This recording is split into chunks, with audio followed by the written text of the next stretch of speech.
Hello. All right, so in this series, we're going to kick off with Python Patrol. We've already done a basic custom, we've done Tiger Force, and now it's time for some Python Patrol, baby. So let's have the talk first. If you're not aware, there's more than one way to do the Python Patrol scheme. You may have heard of it online or in forums somewhere or whatever on the internet, that you can use jersey material. So, you know, that's got all those bajillion little holes in it or whatever, or even a laundry bag, something of that nature, fishnet, whatever. To do Python Patrol, it is absolutely a method you can use. It works pretty well. I have tried it. I'm not such a huge fan of it. If you check the internet and you find examples of it working well, then by all means, if you want to try that, we can talk about it, but there's already a really nicely laid out tutorial online. Just do a search for custom Python Patrol how-to, whatever, and it'll show up and it lays it out step by step for you with some good pictures. So I'm not going to touch that one with a 40-foot pole because, like I said, I tried it. I don't like it. My preferred method is using tape, which takes longer, but you get those nice crisp lines in my opinion. So that's what this series is going to be about. It's going to be about using tape to accomplish the Python Patrol pattern. If that's not what you're looking for, or if you want to try the mesh method as well, then we can talk about it a little bit later, but I highly recommend doing a search online for it. There's already stuff out there for it. So without further ado, let's kick this off. All right, we're indoors. We're ready to go. We've got our vehicle. I'm just kidding. We are not Pythonizing a wolf. I mean, look at all the nooks and crannies in this thing. Oh my God, you'd want to shoot yourself in the face. Not that you should. But look at all that, all these crap besides. I mean, why would I do the wolf in Python Patrol colors on this video when I've already done one? So here it is. It's a lot of masking tape. So the burgundy goes on first. All that's covered by parallel lines and then crisscrossing lines of masking tape. Then you spray a silver stripe, a couple of black stripes, slap some yellow on, throw some stickers on, and Bob's your uncle. That is the overview of how this gets done. There is nothing magic to it. It is no different than doing Tiger Force or anything else. It's just the way in which you apply the color. So in this case, this whole thing got painted burgundy first. I let that cure. I think I clear coated it. I don't recall. But I then took about 4 hours and I put masking tape all along one direction, then I put masking tape all along in the other direction to get those nice diamonds there. And that's all it was. It was 4 hours of masking spread over probably about 4 evenings, maybe 2, to get it done. There's no other way around it. It's labor intensive, but if you're impressed by this, that's how that gets done. And you can absolutely do this. Where you're going to be using thinner painter's tape, so it's more hobby oriented. But I'm pretty sure, yeah, you can get it at painting stores and stuff. It's like pinstripe tape, but for painting. So make sure you get that paper tape. And that's it. Then it's the application of a yellow. There's some black in here that's not in the pattern. And then I left the skis dark gray. All of that's based off of my viewing of Python Patrol vehicles. So that's all there is to it. And also, the good news is, if you look at certain Python Patrol vehicles, the whole thing is not Pythonized. So like the Python ASP does not have the pattern all over it. I chose to save my sanity and not do the back end of this. Some people might say, you know, screw that, I'm doing the whole thing. Fill your boots. That's why you want to get a brush paint that matches your base color, because you're going to have to get in there to fix all of that. Masking tape is not going to help you. Or if you wanted to get the pattern all up in there and mask that off and just leave those parts straight burgundy, you go right ahead. I chose to leave the whole wall blank. I think it works, and regardless is that when it's on display, I don't have its back to the viewer. It's out at a nice angle. In fact, where the camera's sitting, I have it basically sitting at an angle like that, so you can see the yellow in its most dynamic angle here. So that's all there is to it. All the same rules still apply. Whatever vehicle you choose, especially if it's an older one, take it apart, wash it, all that jazz. We're going to go through the steps again, especially if this is your first time. And in this case, If you missed the one-shot video, we took a Rockslide ATV and turned it into a Cobra snowmobile because they didn't have one, which now goes very nicely with that.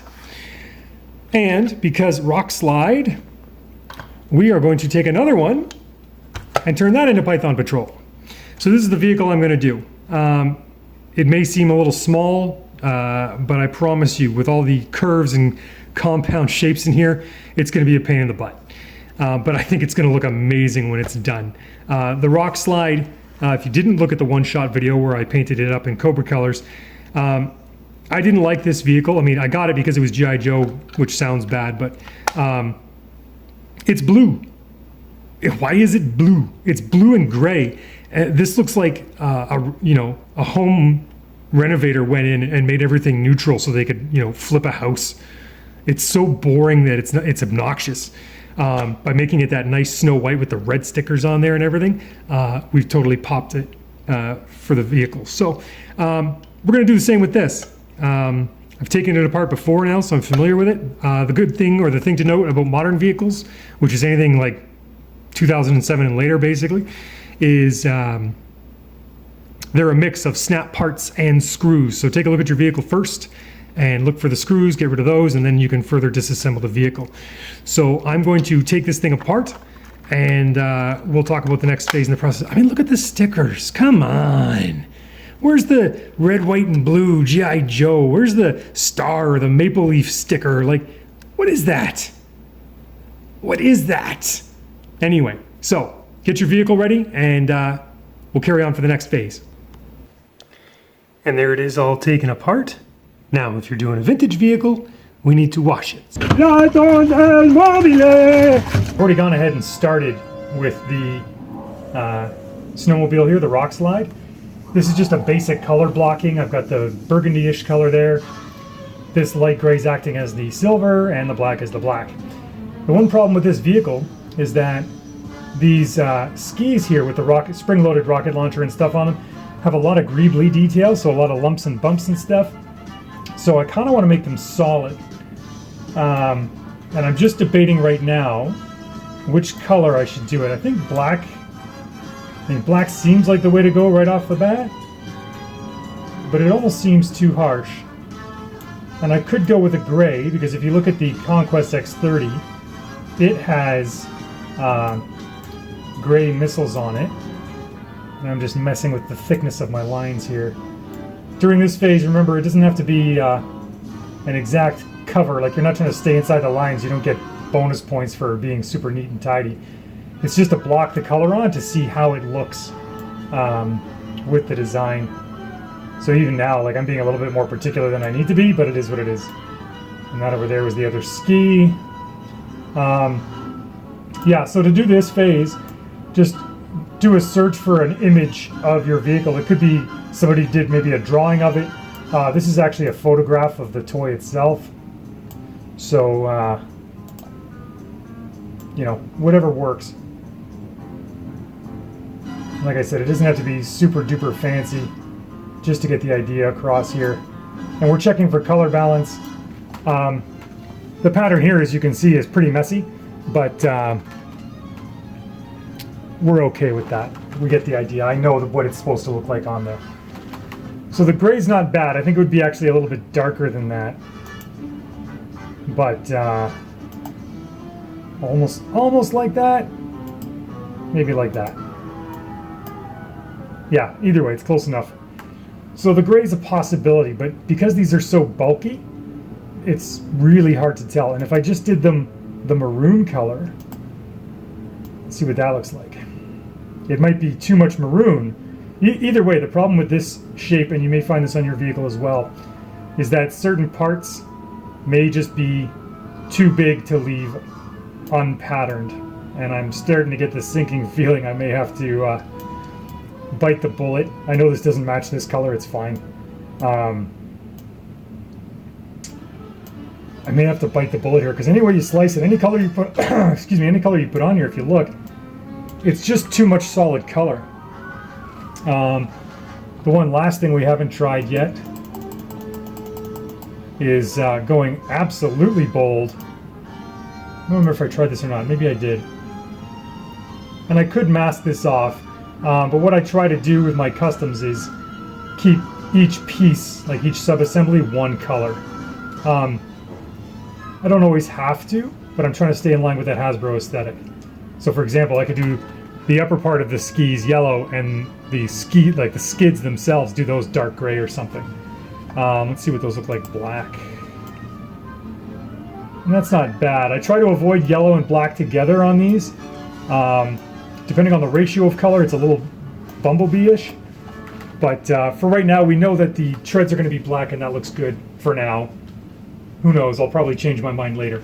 But this just helps you visualize the overall idea, and I am going to go through with it. I just have to crack this nut here of what color I'm going to make this piece.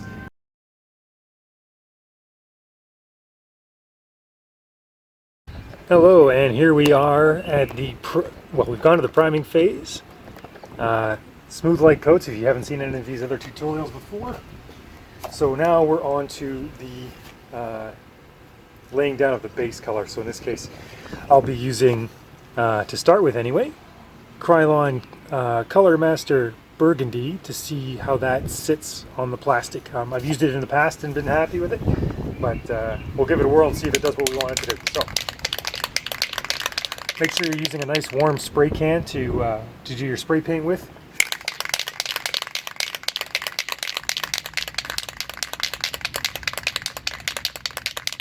Because nothing is worse than using cold spray paint. Just going to clean off the nozzle here for a sec. There we go. And we'll do a test spray somewhere else. Got good flow. And away we go.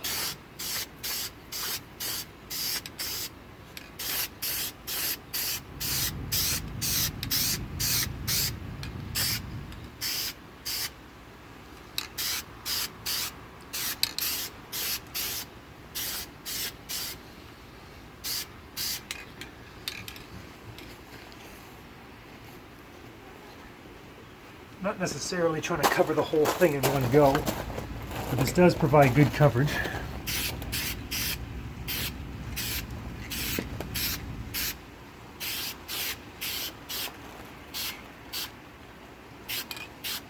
I'm just trying to get everywhere at least once.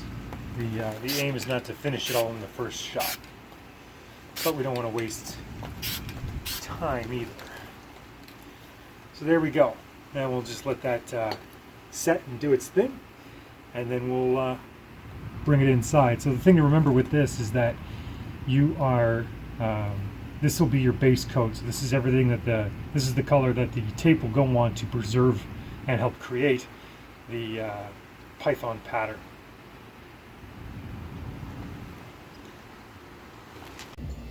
All right, so we've primed and base coated our hull. So in this case, we're doing the rock slide here, whatever your vehicle may be. And what I've done is I've pushed it back together. This is the first vehicle I've ever customized that splits down the middle. Most of the time it's a top and a bottom shell. So that may provide some interesting conundrums, but we'll fight through and see what happens. So I wanted to talk a little bit more about this because I kind of maybe glossed over a few things, pardon the pun, because I had just recently done the Tiger Force tutorial. So the important things to remember when you're priming and putting on your base coat for Python Patrol, or any custom for that matter, is allow time to dry between coats and put it on in light coats. So this took 4 or 5 goes to get it like this, and that's normal because you want a nice light touch. It's a little on the spray paint, and you don't want to hold it too far away or else it'll prematurely dry and you'll get splotchiness, or spots, excuse me. And you don't want to do it too close because it'll pool up and get goopy and turn into just a hot mess.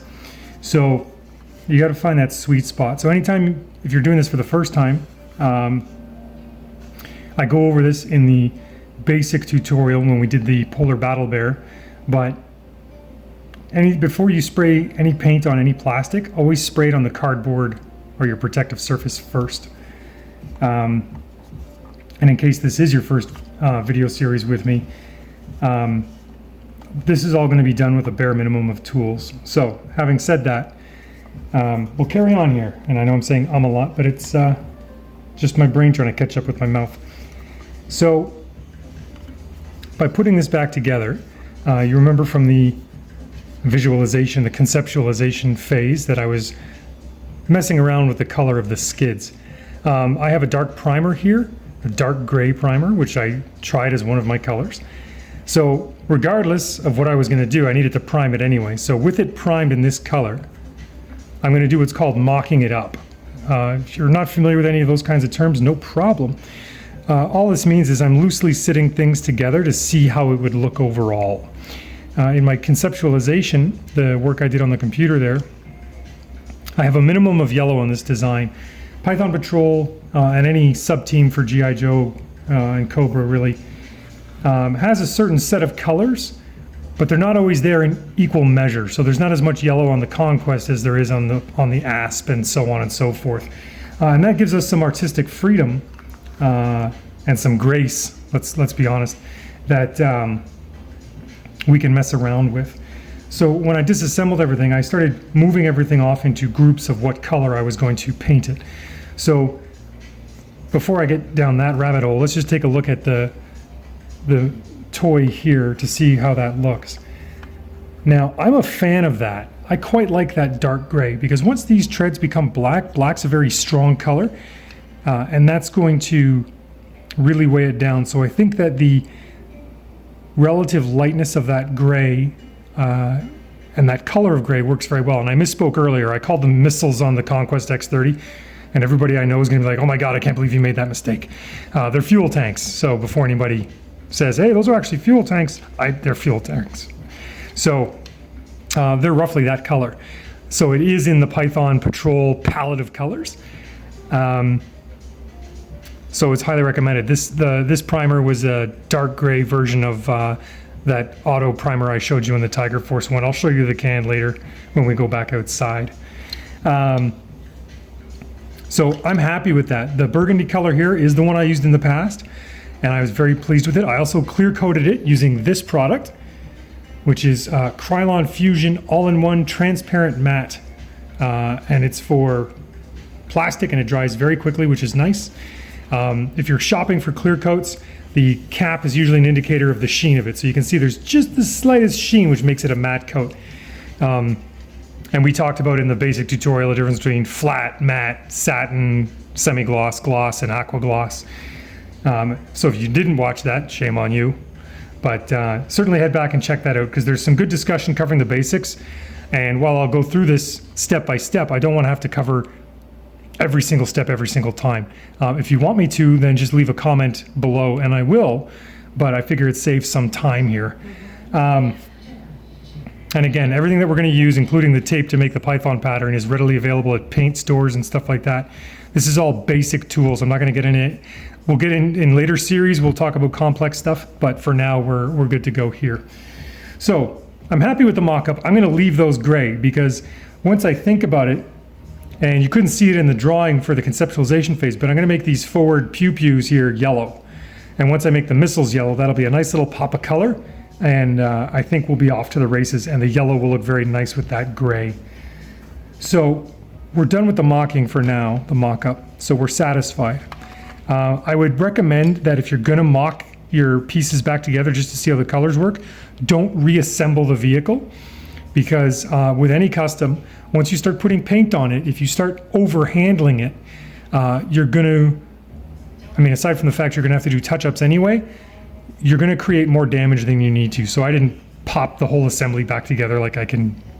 The main point was seeing the skis where they're roughly going to be, which is there. So just a pro tip, don't fully assemble your vehicle. Besides, it'll get you excited, and then you'll rush, and then burgundy becomes purple, and dogs and cats will live together, and there'll be mass hysteria. So with this aside for now, I've grouped my sub-assemblies, my disassembled parts here, into the colors that I'm going to paint them. There is something I also have never done before, because this is a modern vehicle, but there's metal pins in here, and I haven't quite figured out how to pull those out yet.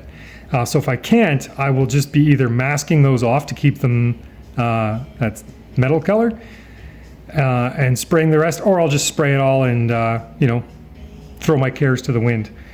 So all this little group here is going to be black, including the cockpit, which also comes apart a little further. You take off the control yoke. And so all of that's going to be black. It's not too much black because the cockpit itself is going to be behind the canopy inside the hull, so we're fine there.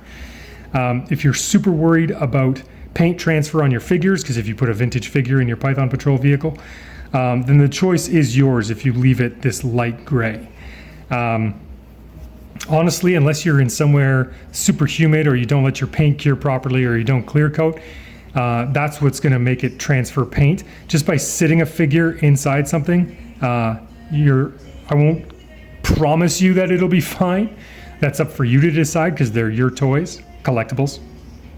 But for me, so far in my experience, I've had no difficulty with paint transference on figures. And when in doubt, I do leave the plastic bare. So this is going to be painted black. There's no back peg there to worry about. If you have a back peg in your vehicle build, for example here, like this Skyhawk, I mask that off with tape. So if I decide to keep the seat dark gray because it works, then I'll mask off the whole seat. But if I'm painting the seat, then I mask off this, because the thing with the Skyhawk, and it should be the same with other vehicles with a back peg, is once you peg the figure on there, there's nothing happening anywhere else on the chair. The figure is barely even touching it. It's just sitting on top of it. The only friction point is the back peg, which I leave bare. And honestly, even if I didn't have a figure sitting in there, you don't even notice it. So it's perfectly fine to do in your design. At the end of the day, it's your call. But if you don't want paint transferred on your figures, then be mindful of what you paint and where. So I am going to paint this because the figure just sits inside. With the advice on the Skyhawk, that's when you can make your decision. So all those are going to be black. There's this black, well, it's not yet black, but this panel under here, which sits under here, and I thought about painting it yellow, and I'm not sure yet. You're not going to see it really.